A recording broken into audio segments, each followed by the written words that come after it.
Welcome. I'm very excited today to talk about effective speaking in spontaneous situations. I thank you all for joining us, even though the title of my talk is grammatically incorrect. I thought that might scare a few of you away.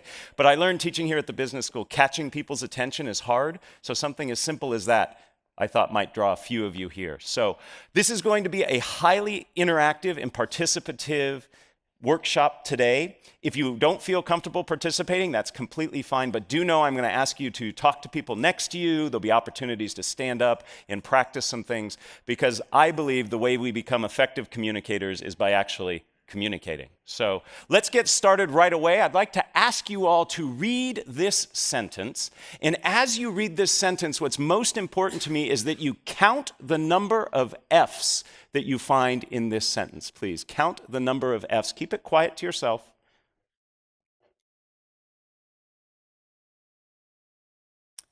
Give you just another couple seconds here. 3, 2, 1. Raise your hand, please, if you found 3 and only 3 F's. Excellent, great. Did anybody find 4? Okay. Anybody find only 5 F's? And anybody find 6? There's 6 F's. What 2-letter word ending in F did many of us miss? Of. We'll make sure to get this to you so you can torment your friends and family at a later date.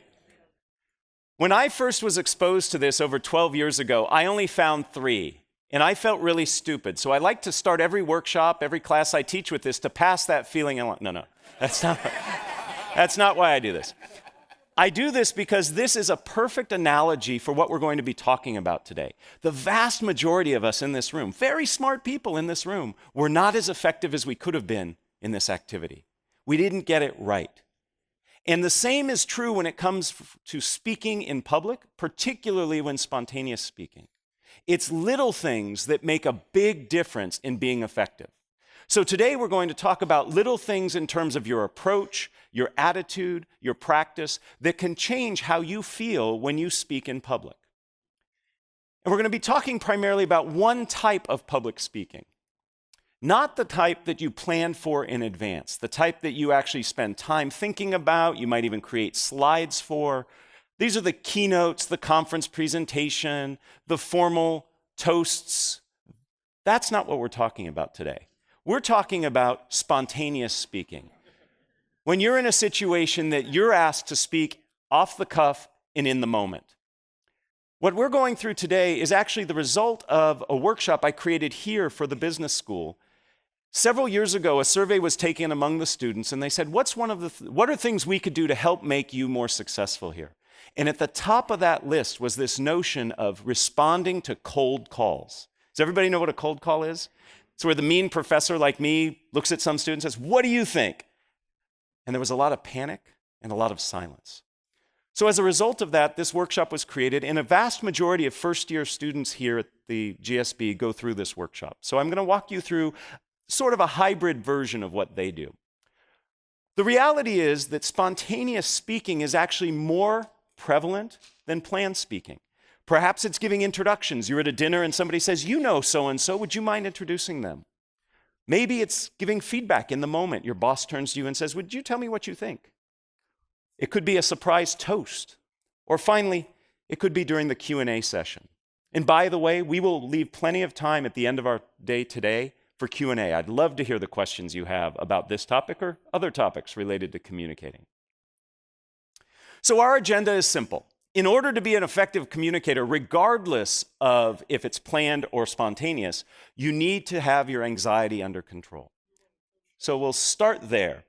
Second, what we're going to talk about is some ground rules for the interactivity we'll have today, and then finally we're going to get into the heart of what we will be covering. And again, as I said, lots of activity, and I invite you to participate. So let's get started with anxiety management. 85% of people tell us that they're nervous when speaking in public, and I think the other 15% are lying. Okay? We could create a situation where we could make them nervous too. In fact, just this past week, a study from Chapman University asked Americans, what are the things you fear most? And among being caught in a surprise terrorist attack, having your identity stolen, was public speaking. Among the top 5 was speaking in front of others. This is a ubiquitous fear and one that I believe we can learn to manage. And I use that word manage very carefully because I don't think we ever want to overcome it. Anxiety actually helps us. It gives us energy, helps us focus, tells us what we're doing is important, but we want to learn to manage it. So I'd like to introduce you to a few techniques that can work, and all of these techniques are based on academic research. But before we get there, I'd love to ask you, what does it feel like when you're sitting in the audience watching a nervous speaker present? How do you feel? Just shout out a few things. How do you feel? Uncomfortable. I heard many of you going, yes, uncomfortable. It feels very awkward, doesn't it? So what do? Now, a couple of you probably like watching somebody suffer, okay? But most of us don't. So what do? We sit there and we nod and we smile, or we disengage. And to the nervous speaker looking out at his or her audience, seeing a bunch of people nodding or disengaged, that does not help, okay? So we need to learn to manage our anxiety, because fundamentally, your job as a communicator, rather, regardless of if it's planned or spontaneous, is to make your audience comfortable. Because if they're comfortable, they can receive your message. And when I say comfortable, I am not referring to the fact that your message has to be sugar-coated and nice for them to hear. It can be a harsh message, but they have to be in a place where they can receive it. So it's incumbent on you as a communicator to help your audience feel comfortable. And we do that by managing our anxiety.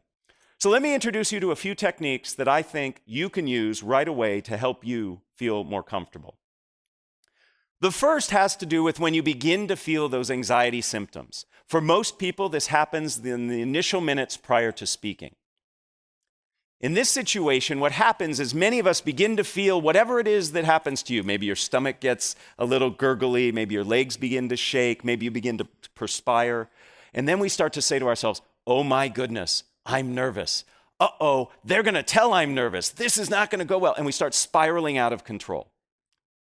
So research on mindful attention tells us that when we begin to feel those anxiety symptoms, we simply greet our anxiety and say, hey, this is me feeling nervous. I'm about to do something of consequence.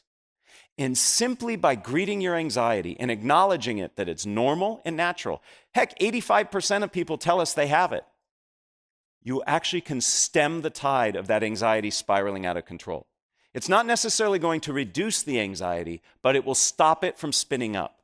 So the next time you begin to feel those anxiety signs, take a deep breath and say, this is me feeling anxious. I notice a few of you taking some notes. There's a handout that will come at the end that has everything that I'm supposed to say, okay? Can't guarantee I'm going to say it, but you'll have it there.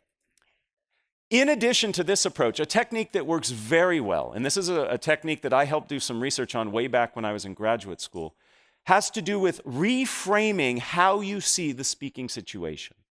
Most of us, when we are up presenting, planned or spontaneous, we feel that we have to do it right, and we feel like we are performing. How many of you have ever acted, done singing or dancing? I'm not going to ask for performances now. Okay. Many of you have. We should note that we could do next year maybe a talent show of alums. It looks like we got the talent there. That's great. So when you perform, you know that there's a right way and a wrong way to do it. If you don't hit the right note or your right line at the right time, at the right place, you've made a mistake. It messes up the audience. It messes up the people on stage.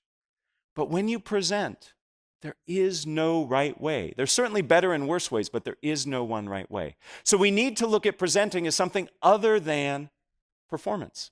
And what I'd like to suggest is what we need to see this as is a conversation.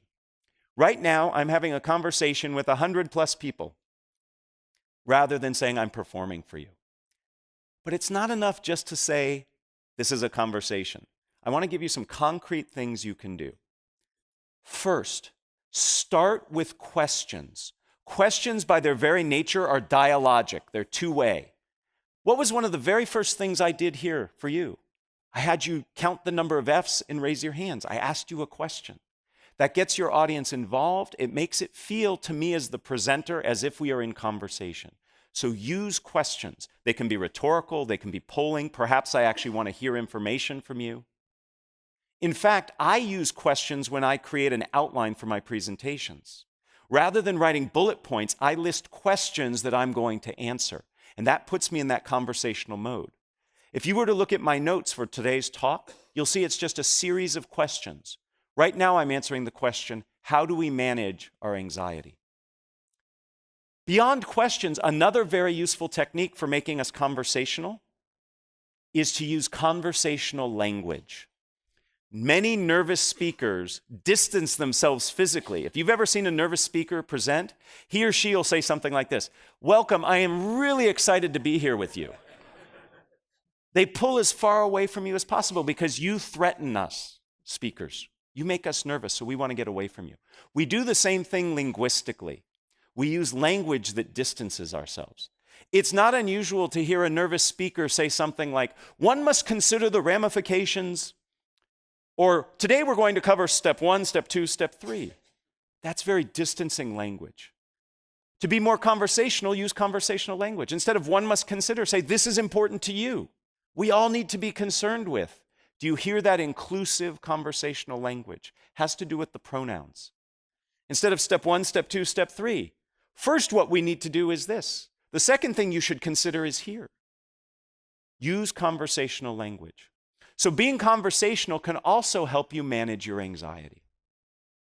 The third technique I'd like to share is research that I actually started when I was an undergraduate here. I was very fortunate to study with Phil Zimbardo of the Stanford Prison Experiment fame. Many people don't know that Zim actually was instrumental in starting one of the very first shyness institutes in the world, and especially in the country. And I did some research with him that looked at how your orientation to time influences how you react.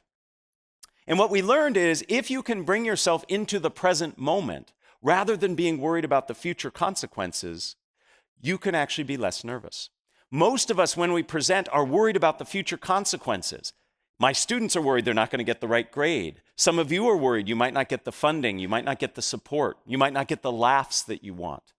All of those are future states. So if we can bring ourselves into the present moment, we're not going to be as concerned about those future states, and therefore we'll be less nervous. There are lots of ways to become present-oriented. I know a professional speaker. He's paid $10,000 an hour to speak. It's a good gig. He gets very nervous. He's up in front of crowds of thousands. Behind the stage, what he does is 100 push-ups right before he comes out. You can't be that physically active and not be in the present moment. Now, I'm not recommending all of us go to that level of exertion because he starts out of breath and sweaty, right? But a walk around the building before you speak, that can do it. There are other ways. If you've ever watched athletes perform and get ready to do their event, they listen to music. They focus on a song or a playlist that helps get them in the moment. You can do things as simple as counting backwards from 100 by tough numbers like 17. I'm going to pause because I know people in the room are trying. Yeah. Gets hard after that third or fourth one, I know. My favorite way to get present-oriented is to say tongue twisters. Saying a tongue twister forces you to be in the moment, otherwise you'll say it wrong. And it has the added benefit of warming up your voice. Most nervous speakers don't warm up their voice. They retreat inside themselves and start saying all these bad things to themselves. So saying a tongue twister can help you be both present-oriented and warm up your voice. Remember I said today we're going to have a lot of participation? I'm going to ask you to repeat after me my favorite tongue twister. And I like this tongue twister because if you say it wrong, you say a naughty word. And I'm going to be listening to see if I hear any naughty words this morning. Okay? Repeat after me. It's only 3 phrases. I slit a sheet. A sheet I slit. And on that slitted sheet I sit. Oh, very good. No shits. Excellent. Very good. Now, in that moment, you weren't worried about, I'm in front of all these people, this is weird, this guy's having me do this. You were so focused on saying it right and trying to figure out what the naughty word was that you were in the present moment. That's how easy it is. So it's very possible for us to manage our anxiety. We can do it initially by greeting the anxiety when we begin to feel those signs. We can do it when we reframe the situation as a conversation, and we do it when we become present-oriented. Those are 3 of many tools that exist to help you manage your anxiety. If you have questions about other ways, I'm happy to chat with you. And at the end, I'm going to point you to some resources that you can refer to help you find additional sources for you. So let's get started on the core part of what we're doing today, which is how to feel more comfortable speaking in spontaneous situations. Some very simple ground rules for you. First, I'm going to identify 4 steps that I believe are critical to becoming effective at speaking in a spontaneous situation. With each of those steps, I'm going to ask you to participate in an activity. None of them are more painful than saying the tongue twister out loud. They may require you to stand up, they might require you to talk to the person next to you, but none of them are painful. And then finally, I'm going to conclude with a phrase or saying that comes from the wonderful world of improvisation. Through the continuing studies program here at Stanford, for the past 5 years, I have co-taught a class with Adam Tobin. He is a lecturer in the creative arts department. He teaches film and new media, and he's an expert at improv. And we've partnered together to help people learn how to speak more spontaneously. We call it improvisationally speaking. And Adam has taught me wonderful phrases and ideas from improv that I want to impart to you that really stick. That's why I'm sharing them with you, to help you remember these techniques. And again, at the end of all this, you'll get a handout that has this listed. So let's get started. The very first thing that gets in people's way when it comes to spontaneous speaking is themselves. We get in our own way. We want to be perfect. We want to give the right answer. We want our toast to be incredibly memorable. These things are burdened by our effort, by our trying. The best thing we can do, the first step in our process, is to get ourselves out of the way. Easier said than done. Most of us in this room are in this room because we are type A personalities. We work hard, we think fast, we make sure that we get things right. But that can actually serve as a disservice as we try to speak in the moment. I'd like to demonstrate a little of this for you, and I need your help to do that. So we're going to do our first activity. We are going to do an activity that's called Shout the Wrong Name. In a moment, if you are able and willing, I'm going to ask you to stand. And I am going to ask you for about 30 seconds to look all around you in this environment, and you are going to point at different things. And I know it's rude to point, but for this exercise, please point. I want you to point to things, and you are going to call the things you are pointing to out loud anything but what they really are. So I might point to this and say refrigerator. I might point to this and say cat. I am pointing to anything in your environment around you. It can be the person sitting next to you, standing next to you. You will just shout, and shouting is important, the wrong name. So in a moment, I'm going to ask you to stand and do that. Please raise your hand if you already have the first 5 or 6 things you're going to call out. Yeah, that's what I'm talking about. We stockpile. You all are excellent game players. I told you the game. Shout the wrong name. And you have already begun figuring out how you're going to master the game. That's your brain trying to help you get it right. I'd like to suggest the only way you can get this activity wrong is by doing what you've just done. Okay? There is no way to get this wrong. Okay? Even if I call this a chair, no penalty will be bestowed upon you. Okay? Because I won't know what you were pointing at. You could have been pointing at the floor under the chair, and you called the floor the chair, and you were fine. The point is, we are planning and working to get it right, and there is no way to get it right. Just doing it gets it right.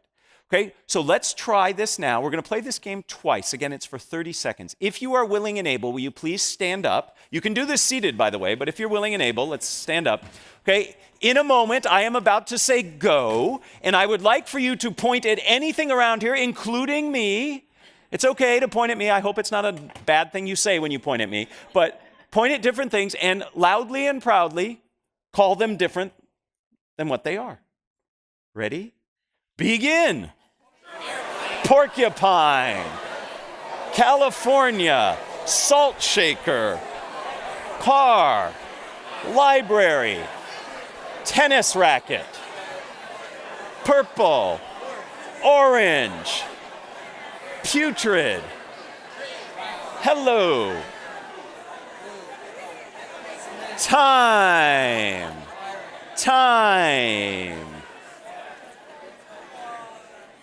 You can stay standing because in a mere moments we're going to do it again. So if you're comfortable standing, we're about to do it again. First, thank you. That was wonderful. I heard great words being called out. It was fun. And some of you in the back were doing it in sync, so it looked like you were doing some 70s disco dance. It was awesome. Okay? This was great. Now, let me ask you just a few questions. Did you notice anything about the words that you were saying? Did we find patterns, perhaps? Maybe some of you were going through fruits and vegetables. A few of you were going through things that started with the letter A, right? That's your brain saying, okay, you told me not to stockpile, so I'm going to try to be a little more devious, and I'm going to give you patterns, okay? Same problem. When we teach that class I told you about, that improvisationally speaking class, we like to say, your brain is there to help you. These things it's doing have helped you be successful, but like a windshield wiper, we just want to wipe those suggestions away and see what happens. Okay?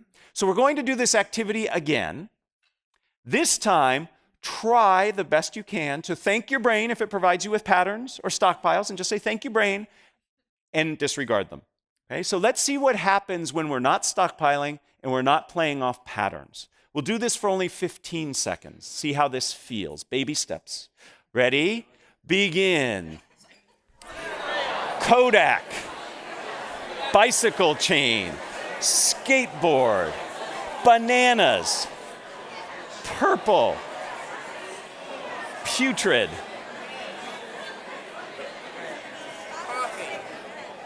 Time. Please have a seat. Thank you again. Did you notice a difference between the second time and the first time? Yes. Was it a little easier that second time? No. That's okay. We're just starting. These skills are not like a light switch. It's not like you learn these skills and then all of a sudden you can execute on them. This is a wonderful game. This is a wonderful game to train your brain to get out of its own way. You can play this game anywhere, anytime. I like to play this game when I'm sitting in traffic. Makes me feel better. I shout things out. They're not the naughty things that I want to be shouting out, but I shout out things and it helps. You're training yourself to get out of your own way. You're working against the muscle memory that you've developed over the course of your life with a brain that acts very fast to help you solve problems. But in essence, in spontaneous speaking situations, you put too much pressure on yourself trying to figure out how to get it right. So a game like this teaches us to get out of our own way. It teaches us to see the things that we do that prevent us from acting spontaneously. In essence, we are reacting rather than responding. To react means to act again. You've thought it and now you're acting on it. That takes too long and it's too thoughtful. We want to respond in a way that's genuine and authentic. So the maxim I would like for you to take from this, and again, these maxims come from improvisation, is one of my favorite: dare to be dull. And in a room like this, telling you dare to be dull is offensive, and I apologize. But this will help. Rather than striving for greatness, dare to be dull. And if you dare to be dull and allow yourself that, you will reach that greatness. It's when you set greatness as your target that it gets in the way of you ever getting there. Because you over-evaluate, you over-analyze, you freeze up. So the first step in our process today is to get out of our own way. Dare to be dull. Easier said than done, but once you practice, and a game just as simple as the one we practiced is a great way to do it. But that's not enough. Getting out of our own way is important, but the second step of our process has us change how we see the situation we find ourselves in. We need to see the speaking opportunity that we are a part of as an opportunity rather than a challenge and a threat. When I coach executives on Q&A skills, when they go in front of the media or whatever, investors, they see it as an adversarial experience, me versus them. And one of the first things I work on is change the way you approach it. A Q&A session, for example, is an opportunity for you. It's an opportunity to clarify. It's an opportunity to understand what people are thinking. So if we look at it as an opportunity, it feels very different. We see it differently, and therefore we have more freedom to respond. When I feel that you are challenging me, I am going to do the bare minimum to respond and protect myself. If I see this as an opportunity where I have a chance to explain and expand, I'm going to interact differently with you. So spontaneous speaking situations are ones that afford you opportunities. So when you're at a corporate dinner and your boss turns to you and says, "Oh, you know him better than the rest. Would you mind introducing him?" You say, "Great, thank you for the opportunity," rather than, right? I better get this right. So see things as an opportunity. I have a game to play to help us with this. This is a fun one. The holidays are approaching. We all in this room are going to give and receive gifts. Here's how this game will work. It works best if you have a partner. So I'm hoping you can work with somebody sitting next to you. If there's nobody sitting next to you, you turn around, introduce yourself, great way to connect. If not, you can play this game by yourself. It's just a little harder and you can't do the second part of the game. So after I explain the game, this gives you a chance to get to know somebody. Here's how it works. If you have a partner, you and your partner are going to exchange imaginary gifts. Okay? Pretend you have a gift. It can be a big gift, it can be a small gift. And you will give your gift to your partner. Your partner will take the gift and open it up and will tell you what you gave them. Because you just gave them a gift.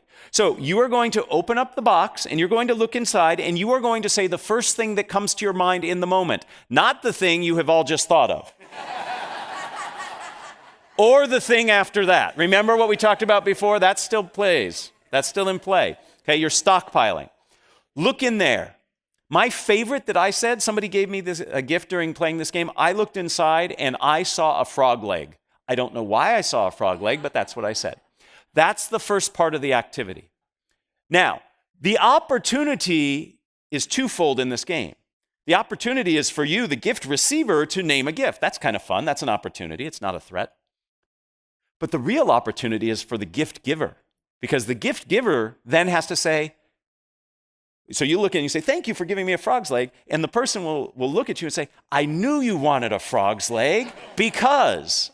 So whatever you find, the person who has received it is going to say, "Absolutely, I'm so glad you're happy. I got it for you because." So you have to respond to whatever they say, right? What a great opportunity. Now, some of you are sitting there going, "Oh, that's hard. I don't want to do it. I'm going to make a fool out of myself." Others of you are, if you're following this advice, are saying, "What a great opportunity." Right? So the game again is played like this. You and your partner each will exchange a gift. One will start, then the other will follow. The first person will give a gift to the second person. Second person opens the box, however big the box is. And if the box is big and you find a penny in it, perfect, doesn't matter. If the box is heavy and you find a feather in it, fine. There's no way to get it wrong. Okay? Whatever's in the box is in the box. You can return it and get what you wanted later. Okay? The person, then you will name it. You will say, "Thank you for the," whatever you saw in the box. The person who gave it to you will say, "I'm so glad you're excited. I got it for you because." And you will give a reason that you got them whatever they decided you gave them. Make sense? All right. So very quickly, just in 5 seconds, find a partner if you're willing to do this with a partner. Everybody have a partner? Okay.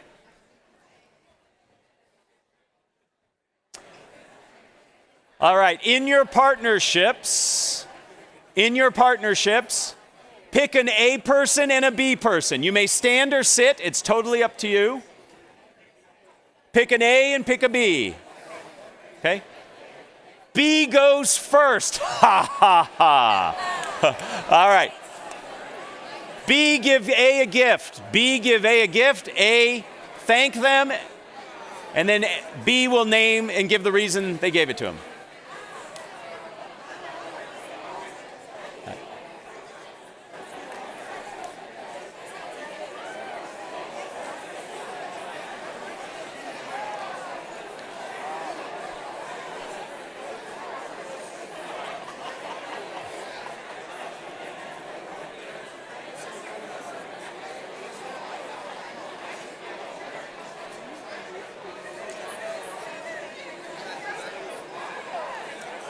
If you have not switched, switch, please. If you have not switched, switch, please.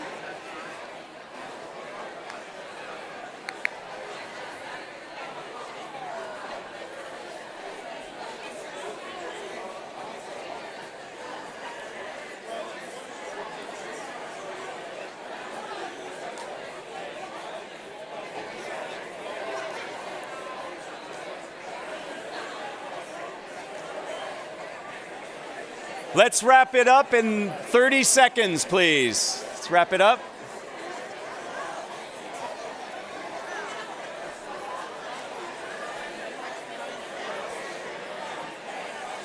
All right, if we can all have our seats.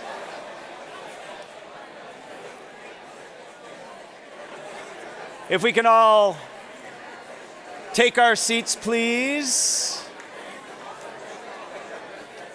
I know I'm telling a room of many MBA alums to stop talking, and that's hard.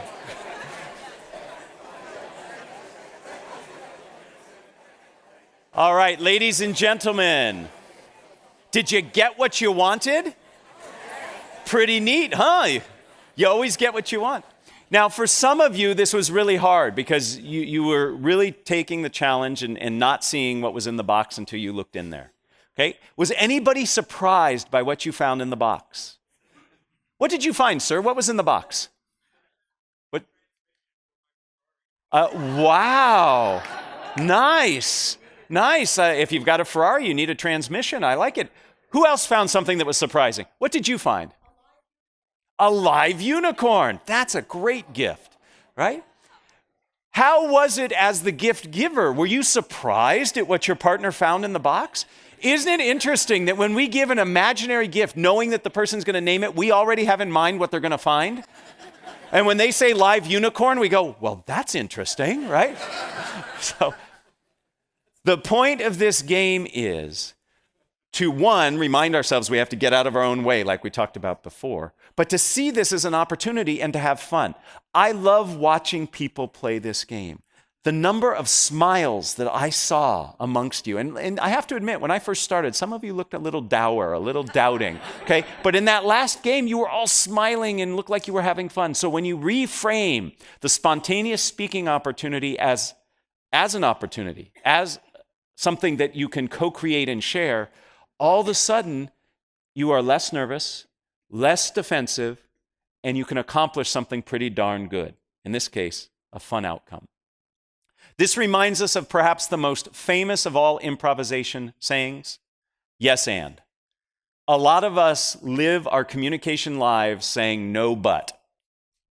Yes and opens up a tremendous amount of opportunities. And this doesn't mean you have to say yes and to a question somebody asks. This just means the approach you take to the situation. So you're going to ask me questions. That's an opportunity. Yes, and I will follow through. Versus no and being defensive. So we've accomplished the first two steps of our process. First, we get out of our own way, and second, we reframe the situation as an opportunity. The next phase is also hard, but very rewarding, and that is to slow down and listen. You need to understand the demands of the requirement you find yourself in order to respond appropriately. But often, we jump ahead. We listen just enough to think we got it, and then we go ahead, starting to think about what we're going to respond, and then we respond. We really need to listen, because fundamentally, as a communicator, your job is to be in service of your audience, and if you don't understand what your audience is asking or needs, you can't fulfill that obligation. So we need to slow down and listen. I have a fun game to play. In this game, you are going to SPLLEVERYTHINGYOUSAY. TOYOURPARTNER. I will translate. You're going to get with the same partner you just worked with, and you are going to have a very brief conversation about something fun that you plan to do today. I know this is the most fun you're going to have all day, but the next fun thing you're going to do today, you are going to tell your partner what you are going to do that will be fun today, but you are going to do so by spellingit. Okay? So you're going to spell it. It's okay if you are not a good speller. Okay? You'll see the benefit of doing this. So, with the partner you just worked with, person A is going to go first this time. You are simply going to tell your partner, actually you're going to spell to your partner what it is of fun, something of fun, that you're going to do today. Okay? Do what you were really going to do for fun and not do things like FEEDTHECAT, right? Just because you don't want to spell, right? So you can use big words. All right, 30 seconds each. Spell to your partner something fun that you're going to do today.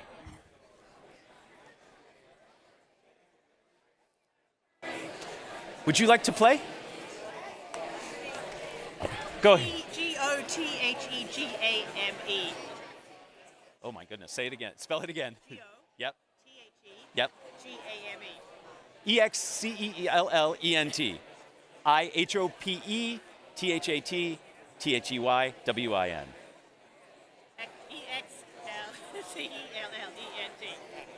Thank you. That was very good. Thank you.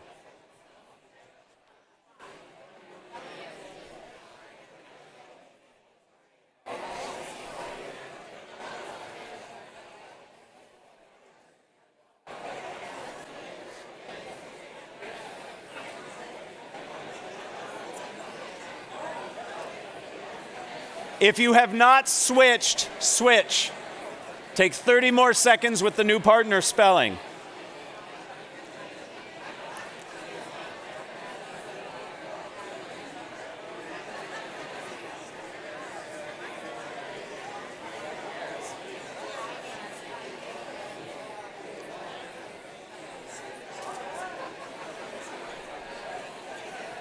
GREAT exclamation point. THANKYOU PLEASE TAKEYOURSEAT.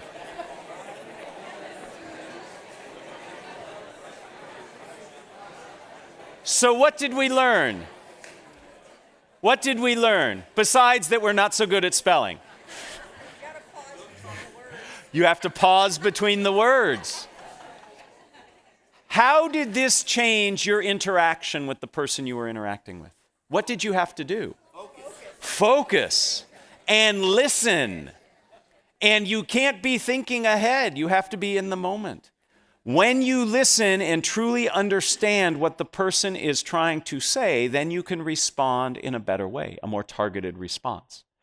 We often don't listen. So we start by getting out of our own way. We then reframe the situation as an opportunity. Those are things we do inside our head.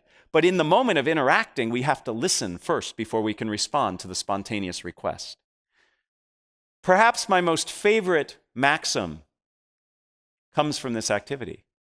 Don't just do something, stand there. Listen, and then respond. Now, how do we respond? That brings us to the fourth part of our process. And that is, we have to tell a story. We respond in a way that has a structure. All stories have structure. We have to respond in a structured way. The key to successful spontaneous speaking, and by the way, planned speaking, is having a structure. I would like to introduce you to two of the most prevalent and popular and useful structures you can use to communicate a message in a spontaneous situation. But before we get there, we have to talk about the value of structure. It increases what is called processing fluency, the effectiveness of which or through which we process information. We actually process structured information roughly 40% more effectively and efficiently than information that's not structured. I love looking out in this audience because you will remember, as I remember, phone numbers. When you had to remember them if you wanted to call somebody. Okay, young folks today don't need to remember phone numbers. They just need to look at a picture, push a button, and then the voice starts talking on the other end. 10-digit phone numbers, it's actually hard to remember 10-digit phone numbers. How did you do it?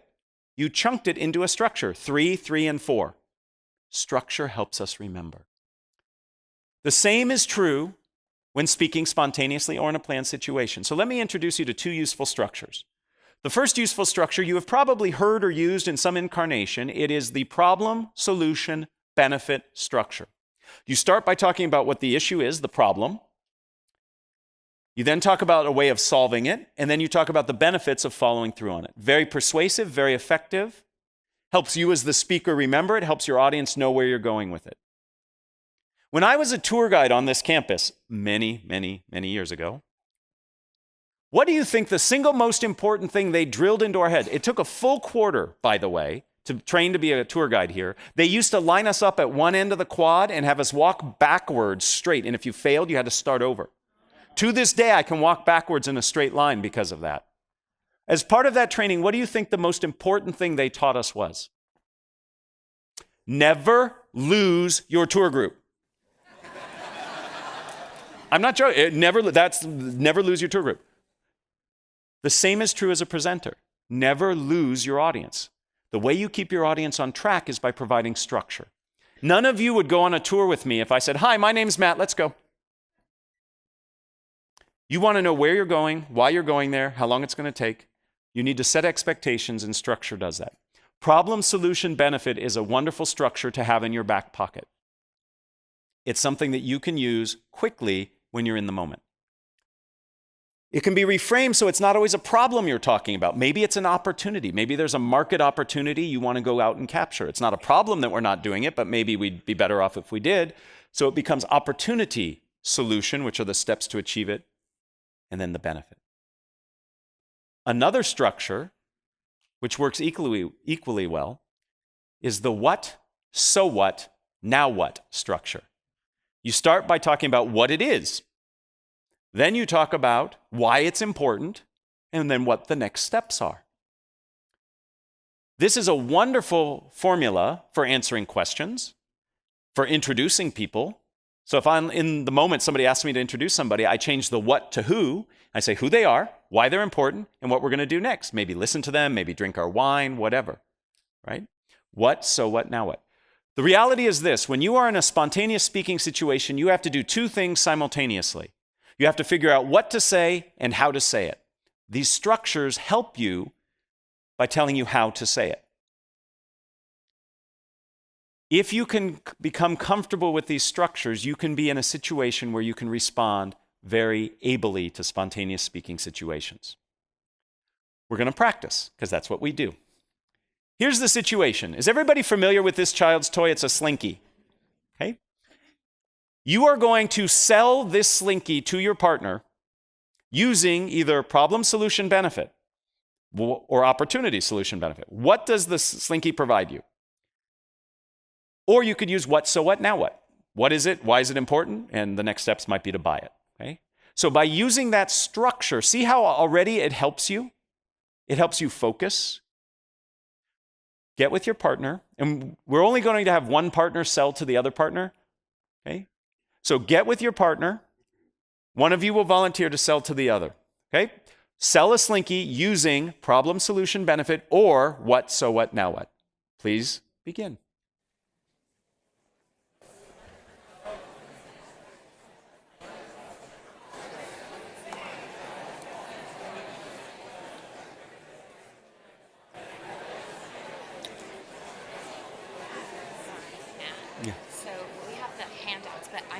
Going to be doing the microphone. mic. So when I debrief this, you can go ahead and pass them out. Okay, Does so that make sense? After Q&A? No. After this activity. Okay, and then after that we'll do Q&A. Correct.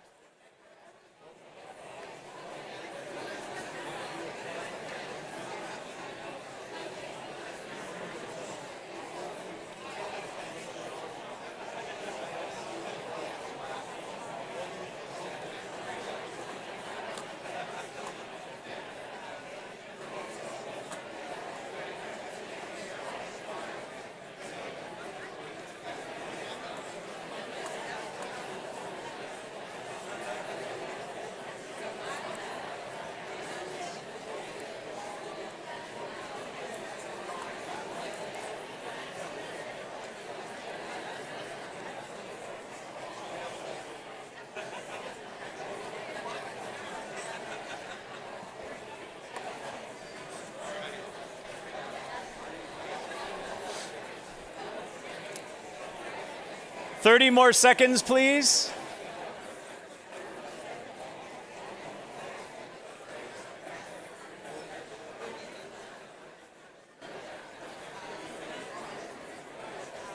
Excellent. Let's all close the deal, seal the deal. I have never seen more people in one place doing this at the same time. I love it. I teach people to gesture and gesture big. It's great. I love it. So if you were the recipient of the sales pitch, thumbs up. Did they do a good job? Did they use the structure? Awesome. I'm recruiting you all for my next business as my salespeople. Please try to ignore this, but as we're speaking, the handout I told you about is coming around. On the back of that handout, you are going to see a list of structures, the two we talked about and several others, that can help you in spontaneous speaking situations. These structures help because they help you understand how you're going to say what you say. Structure sets you free, and I know that's kind of ironic, but it's true. If you have that structure, then you're free to think about what it is you're going to say. It reduces the cognitive load of figuring out what you're saying and how you're going to say it. All of this is on that handout. Okay? So what does this all mean? It means that we have within our ability the tools and the approaches to help us in spontaneous speaking situations. The very first thing we have to do is manage our anxiety, because you can't be an effective speaker if you don't have your anxiety under control. And we talked about how you can do that by greeting your anxiety, reframing as a conversation, and being in the present moment. Once you do that, you need to practice a series of 4 steps that will help you speak spontaneously. First, you get out of your own way. I would love it if all of you, on your way from here to the football game, point at things and call them the wrong name. It'll be fun. If most of us do it, then it won't be weird. If only 1 and 2 of us do it, it'll be weird. Right? Second, give gifts. By that I mean see your interactions as ones of opportunity, not challenges. Third, take the time to listen. Listen. And then finally, use structures. And you have to practice these structures. I practice these structures on my kids. I have 2 kids. When they ask me questions, I usually answer them in what, so what, now what. They don't know it.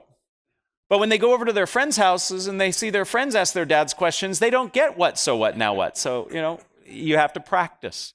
The more you practice, the more comfortable you will become.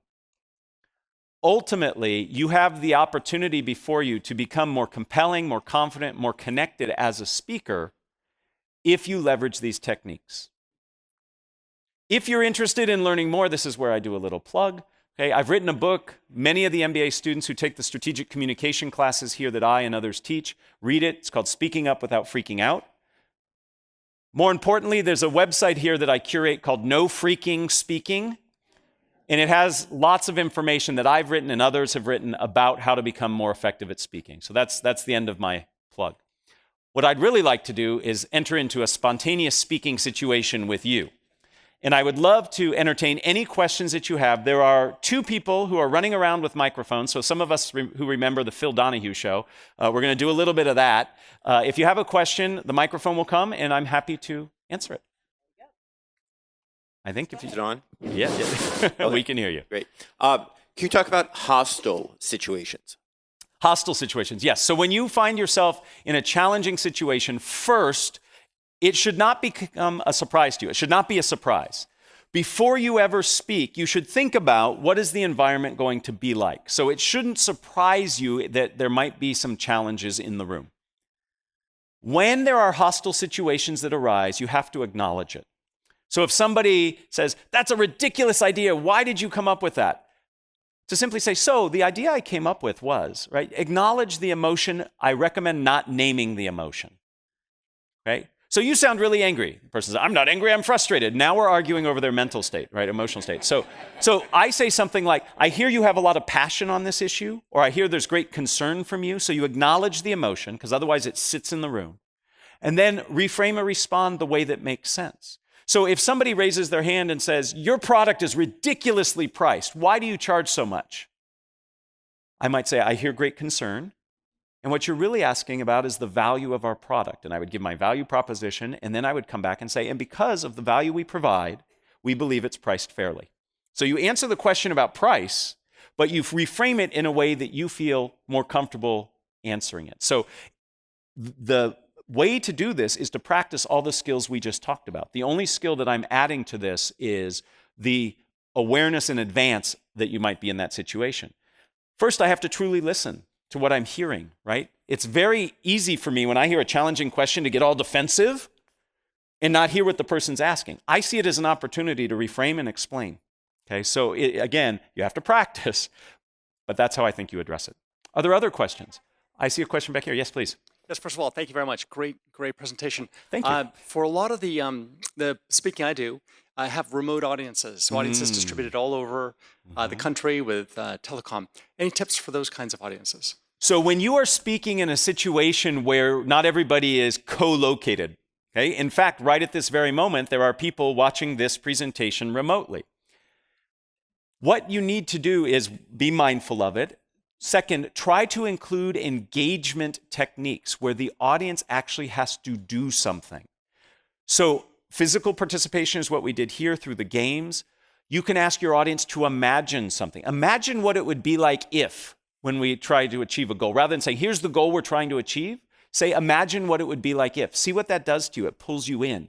I can take polling questions. Most of the technology that you're referring to has some kind of polling feature. You can open up some kind of wiki or Google Doc or some collaborative tool where people can be doing things and you can be monitoring that while you're presenting.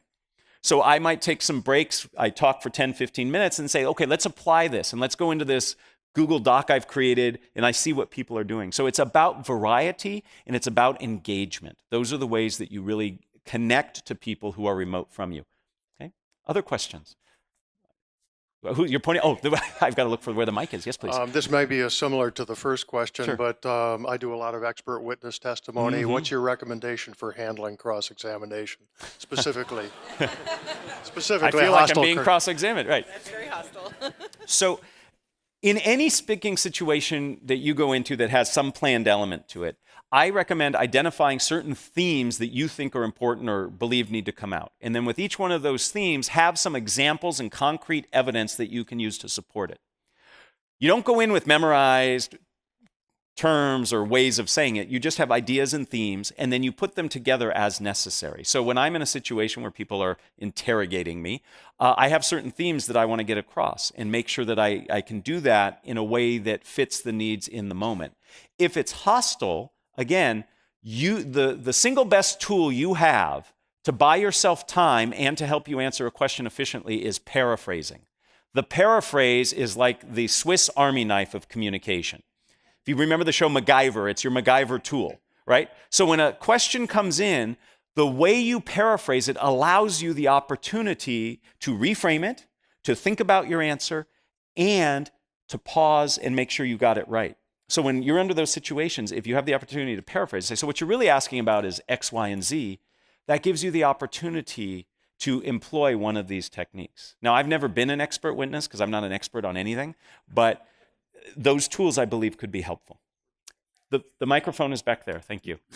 Thank you so much. This has been so helpful and enjoyable this morning. Thank you. Would you please show the last screen so we can get down the name of the book that you've written and the information? Absolutely. Thank you. I think they actually, you might even have an opportunity to, and it's on the sheet too. Everything I said is on the back of that sheet, but I'm happy to have this behind me while I talk. Other questions? Yes, please. Yes, I work with groups that represent many different cultural backgrounds. Yes. So are there any caveats or is this a universal strategy? So in terms of, from your perspective as the speaker, I believe this applies. But whenever you communicate, part of the listening aspect is also thinking about is who is my audience and what are their expectations? So what are the cultural expectations of the audience that I'm presenting to? So there might be certain norms and rules that are expected. So when I travel and do talks, I have to take into account where I'm doing the presentation. So I help present in the Ignite program. And if you have not heard about the Ignite program here at the GSB, it's fantastic. And I just did a presentation standing in one of these awesome classrooms that have all these cameras, and I just taught 35 people in Santiago, Chile. Right?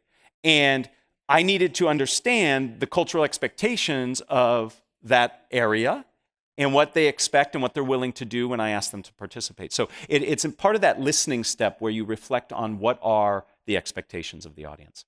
I think we have time for 2 more questions, and then I'm going to hang around afterwards if anybody has individual questions, but some of these folks really want me to keep on schedule. Yes, please. I wanted to ask a question. One of the things that you've done effectively in your talking, and I've seen other effective speakers do, is interject humor in their talk. What are the risks and rewards of trying to do that? Well, first, thank you, and I appreciate all of you laughing. That's the sum total of all my jokes. You've heard them. I am not funny beyond those jokes. So humor is wonderfully connecting. It's wonderfully connecting. It's a great tool for connection. It is very, very risky. Cultural reasons get in the way. Sometimes what you think is funny isn't funny to other people.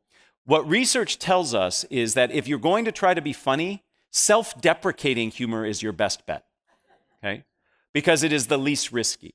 There is nothing worse than putting out a joke and having no response. It actually sets you back farther than if you would have gotten where you would have gotten if the joke would have hit. So, basic fundamentals you need to think about with humor. 1, is it funny? How do I know? I ask other people first. 2nd, what happens if it doesn't work? Have a backup plan, right? And then 3rd, if you're worried about the answers to those first 2, don't do it, right? One last question, please. The microphone is right here. And then, like I said, I will hang around afterwards. Yes, please. I'm sort of on the opposite side of this since I am a journalist and I frequently have to ask spontaneous questions of people who have been through media training. Yes. So any tips for chinks in the armor, way to ask a question without being antagonistic, but get a facsimile of a straight answer? Well, so let me give you 2 answers. One is I have young boys, and the power of the why is great. Just ask why a couple times, and you can get through that first 2 layers of training. You know, why do you say that? How do you feel about that? The second bit is what I have found successful in getting people I do this to get people to answer in a more authentic way. What I'll do is I'll ask them to give advice.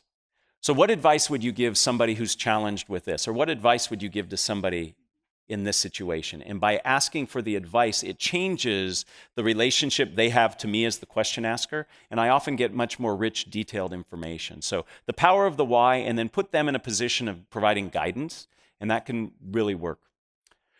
With that, I am going to thank you very much. I welcome you to ask questions later, and enjoy the rest of your reunion weekend. Thank you.